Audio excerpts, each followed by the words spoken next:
ये इसलिए कह रहा हूं क्योंकि आज विदेश मंत्री ने जिस रूप में अपनी बात कही है, दुनिया पोत था, जंगी बेड़ा था, उसके डूबने की वजह भी आप ऐसा कोई किसी भी घटना को अंजाम ना दें।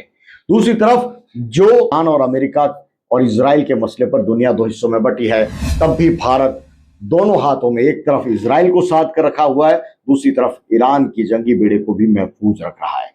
दोस्तों, ये भारत कैसे कर पा रहा है, इस पर लगातार बात होगी, लेकिन दो पहलू हैं आज की चर्चा में जिस पर मैं तुरंत आना चाहता हूं। पहला ये कि चीन क्या करेगा, खाड़ी के देश क्या करेंगे और भारत क्या करने वाला है। इस नए वर्ल्ड ऑर्डर की जरूरत इस वक्त सबसे ज्यादा महसूस की जा रही है और लगातार चर्चा में आ रही है। बातों पर बात होगी, इन दोनों मुद्दों पर बात होगी दोस्तों, लेकिन सबसे पहले नए वर्ल्ड ऑर्डर की बात करते हैं। कहीं कहीं इस चर्चा को शुरुआत की है कि अब बायपोलर वर्ल्ड नहीं है, से कोई सीधी टक्कर लेने को तैयार नहीं, बशर्ते यहां राजनीतिक रूप से स्थिरता रहे। नमस्कार दोस्तों, वीएस के व्यूज में आपका स्वागत है। मैं हूं विशाल सूर्यकांत। दुनिया भर में युद्ध के काले बादल छा रहे हैं। कौन सा देश कब युद्ध की चपेट में आ जाए कहना मुश्किल है। जॉन एलिया के लफ्जों में अगर कहें, अब नहीं कोई बात खतरे की, अब सभी को सभी से खतरा है। पूरी दुनिया इसी नजरिए पर चल पड़ी है। हर देश अपने आप को बचा रहा है। भारत का जो बैलेंसिंग एक्ट है वो दुनिया देख रही है।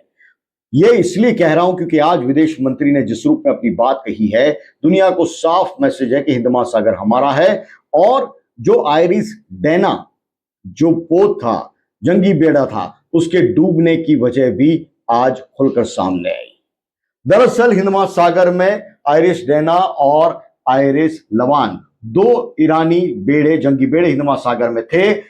भारत को अंदेशा था कि अमेरिकी पनडुब्बी वहां घूम रही है। भारत ने डिप्लोमेटिकली उन दोनों देशों को साफ संदेश दिया कि आप हिंद महासागर के अंदर ये तमाम खून खराबा भारत नहीं चाहता, इसलिए आप ऐसा कोई किसी भी घटना को अंजाम ना दें। दूसरी तरफ जो जंगी बेड़े थे उनके कैप्टन्स को मैसेज दिया गया कि आप भारत का रुख कर सकते हैं।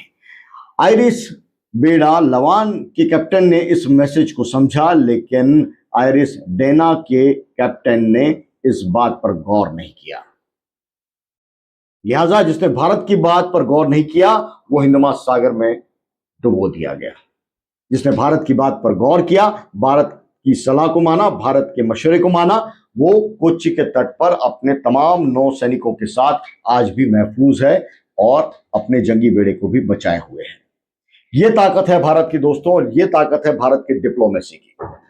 अमेरिका हैरान है कि आखिर भारत करना क्या चाहता है।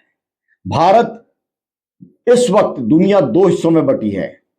पहले दुनिया यूक्रेन और रशिया में बटी थी, तब भी भारत का जो बैलेंसिंग एक्ट है वो दुनिया ने देखा। और आज भी ईरान और अमेरिका और इजराइल के मसले पर दुनिया दो हिस्सों में बटी है, तब भी भारत दोनों हाथों में एक तरफ इजराइल को साध कर रखा हुआ है, दूसरी तरफ ईरान की जंगी बेड़े को भी महफूज रख रहा है। दोस्तों, ये भारत कैसे कर पा रहा है, इस पर लगातार बात होगी, लेकिन दो पहलू हैं आज की चर्चा में जिस पर मैं तुरंत आना चाहता हूं। पहला ये कि लगातार चर्चा चल रही है कि नया वर्ल्ड ऑर्डर बन रहा है। इस नए वर्ल्ड ऑर्डर में अमेरिका क्या करेगा, रशिया क्या करेगा, चीन क्या करेगा, खाड़ी के देश क्या करेंगे और भारत क्या करने वाला है। इस नए वर्ल्ड ऑर्डर की जरूरत इस वक्त जो सबसे ज्यादा महसूस की जा रही है और लगातार चर्चा में आ रही है, उसमें भारत क्यों केंद्र बिंदु बनता जा रहा है। और जो दूसरी चर्चा का बड़ा केंद्र है वो है हेक्सागन, हेक्सागन गठबंधन, हेक्सागन अलायंस। ये हेक्सागन अलायंस क्या है, जिसे लेकर भारत के प्रधानमंत्री नरेंद्र मोदी के इजराइल दौरे के वक्त बेंजामिन नेतान्याहू ने जिसका जिक्र किया था। आखिर क्या है यह हेक्सागन अलायंस। इन दोनों बातों पर बात होगी, इन दोनों मुद्दों पर बात होगी दोस्तों, लेकिन सबसे पहले नए वर्ल्ड ऑर्डर की बात कर लेते हैं। आने वाले सालों में, ज्यादा दूर नहीं है, 2026 है, कयास लगाए जा रहे हैं कि 2030 तक नया वर्ल्ड ऑर्डर है वो सामने आएगा। इस नए वर्ल्ड ऑर्डर में कौन कौन क्या क्या होगा ये आपको बता दें दोस्तों। वर्तमान में 2026 के अंदर ही ये चर्चा शुरू हो रही है और भारत ने कहीं कहीं इस चर्चा को शुरुआत की है कि अब बायपोलर वर्ल्ड नहीं है, अब मल्टीपोलर वर्ल्ड होगा। और मल्टीपोलर मल्टीप्लेक्स है वो पूरी दुनिया हो रही है। एक कोई भी देश अकेला राजा नहीं होगा दोस्तों। मुख्य रूप से तमाम जो देश हैं वो लीड करेंगे, लेकिन सब एक दूसरे पर इस तरह से इंटरडिपेंडेंट होंगे एक दूसरे पर इस तरह से निर्भर होंगे कि पूरी दुनिया है वो एक नए सेटअप के अंदर ढल जाएगी। इस नए वर्ल्ड ऑर्डर में किसकी क्या भूमिका होगी? चीन है वो आर्थिक और तकनीकी रूप से सबसे बड़ा उभरता हुआ ध्रुव बनेगा, और अमेरिका के बाद में अगर चाइना जिस रूप में ताकत अपनी दिखा रहा है, इसमें कोई गुरेज नहीं कि आने वाले वक्त में चाइना दुनिया का नंबर 1 मुल्क बन जाए आर्थिक और तकनीकी के रूप में। अब चाइना क्या करेगा? चाइना कर रहा है ब्रिक्स, एससीओ और बेल्ट एंड रूट के जरिए ग्लोबल साउथ की लीड करने की पोजीशन में है। ग्लोबल साउथ को वो लीड करने की पोजीशन में है, और जिनपिंग भी अब खुलकर नई अर्थव्यवस्था की बात कर रहे हैं जिसमें ग्लोबल साउथ है उसको खास तरजीह दी जा रही है। और इसीलिए चीन की तरफ से जो सुर हैं वो काफी सुरीले हो गए हैं। अब सीमा विवाद नहीं बल्कि कारोबार की बात हो रही है। अब सीमा विवाद नहीं, अब समझौते की बात हो रही है। अब युद्ध की नहीं, बुद्ध की बात हो रही है। तो फिर चाइना भारत का एजेंडे पर लौट आया है, जिसमें रशिया, चाइना और भारत ये ग्लोबल साउथ की दशा और दिशा तय करने की भूमिका में आ रहे हैं। दोस्तों, रशिया की क्या भूमिका होगी ये तो वक्त बताएगा, लेकिन चाइना और भारत ने जिस रूप में अपनी मंशा जाहिर की है, कारोबार बढ़ाया है, सीमा विवाद को खत्म किया है, उससे लग रहा है कि भारत और चाइना आपस में उस रूप में जुड़ेंगे जिस रूप में कल्पना की जा रही है ग्लोबल साउथ की। अमेरिका की भूमिका क्या होगी दोस्तों? आने वाले वक्त में अमेरिका सैन्य ताकत बना रहेगा, तकनीक और डॉलर की मजबूती उसकी हमेशा बनी रहेगी, लेकिन ट्रंप की जो नीतियां हैं उसको लेकर अमेरिकी राष्ट्र के रूप में अमेरिका का इकबाल है वो खत्म हो रहा है।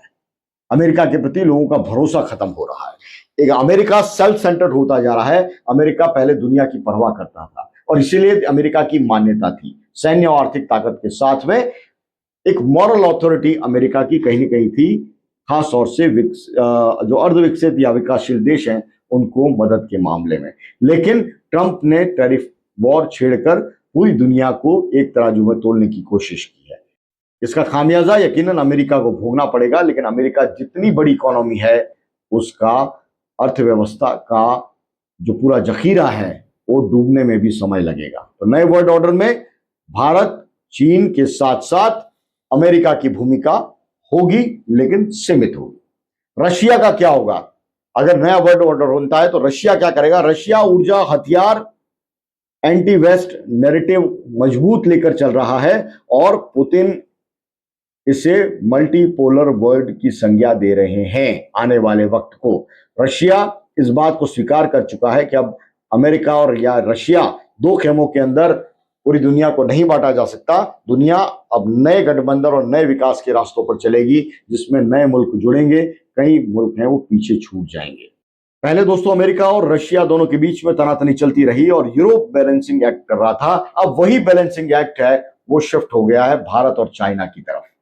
अब पूरी दुनिया देखती है कि भारत और चाइना क्या कुछ करने वाले हैं, इसलिए रशिया इस बात को स्वीकार कर चुका है। अमेरिका इस जिद में है कि डॉलर की कीमत या डॉलर का महत्व है किसी रूप में कम ना हो दुनिया में, तेल के रास्तों पर भी उसका कब्जा हो और ताकत के रास्तों पर भी कब्जा हो, उसके अलावा किसी की वो ताकत को बर्दाश्त नहीं करेगा। भारत की क्या स्थिति होगी नए वर्ल्ड ऑर्डर में वो भी बात कर लेते हैं। भारत तेजी से बढ़ती अर्थव्यवस्था है, उसकी जीडीपी लगातार बढ़ रही है, क्वाड G20 के अंदर उसकी भूमिका है। भारत नॉन अलाइंड और मल्टी अलाइनमेंट पॉलिसी का फायदा उठाते हुए सभी देशों से लगातार बात कर रहा है, लोगों से संपर्क कर रहा है, और भारत की ताकत है उसका अपना बाजार, अर्थव्यवस्था का आकार और आबादी की ताकत। हम जिस रूप में पूरी दुनिया के अंदर उपभोक्ता बने हुए हैं, भारत से कोई सीधी टक्कर लेने को तैयार नहीं, बशर्ते यहां राजनीतिक रूप से स्थिरता रहे, अंदरूनी स्थिरता रहे। चलिए, अन्य महत्वपूर्ण देश कौन होंगे इस नए वर्ल्ड ऑर्डर में? नए वर्ल्ड ऑर्डर के अंदर ईयू की भूमिका होगी, लेकिन उसमें भी जर्मनी और फ्रांस की भूमिका होगी, ब्राजील की भूमिका होगी, इंडोनेशिया की भूमिका होगी और सऊदी अरब की भूमिका होगी। ग्लोबल साउथ के तमाम देश ब्रिक्स को मजबूत करेंगे और ब्रिक्स के तमाम देशों ने अपनी अपनी करेंसी में कारोबार करने की शुरुआत कर दी है। दोस्तों, इस तरह का अलायंस होना शुरू हो गया है। इससे डॉलर का महत्व घटेगा और डॉलर पर डिपेंडेंसी है वो कम होगी। तो ये नए वर्ल्ड ऑर्डर की तस्वीर बन रही है और ये इस पे ज्यादा दूर नहीं है दोस्तों। तमाम जो आर्थिक विश्लेषक हैं वो कह रहे हैं कि दुनिया भर की अर्थव्यवस्था जिस रूप में बदल रही है, पूरी दुनिया के अंदर देशों की जो परिस्थितियां जिस रूप में बदल रही हैं, वो दूर नहीं है। 2026 में हम खड़े हैं, 2030 तक दुनिया के सामने नया वर्ल्ड ऑर्डर आ जाएगा। ये वीडियो आपको कैसा लगा कमेंट बॉक्स में जरूर लिखिए। नए वर्ल्ड ऑर्डर में भारत के लिए और क्या कुछ होगा इसकी बात भी करेंगे। मुझे दीजिए इजाजत, कमेंट कीजिए, लाइक कीजिए और शेयर कीजिए अगर आपको कंटेंट पसंद आया हो, और जुड़े रहिए वीएसके व्यूज के साथ। नमस्कार। वो है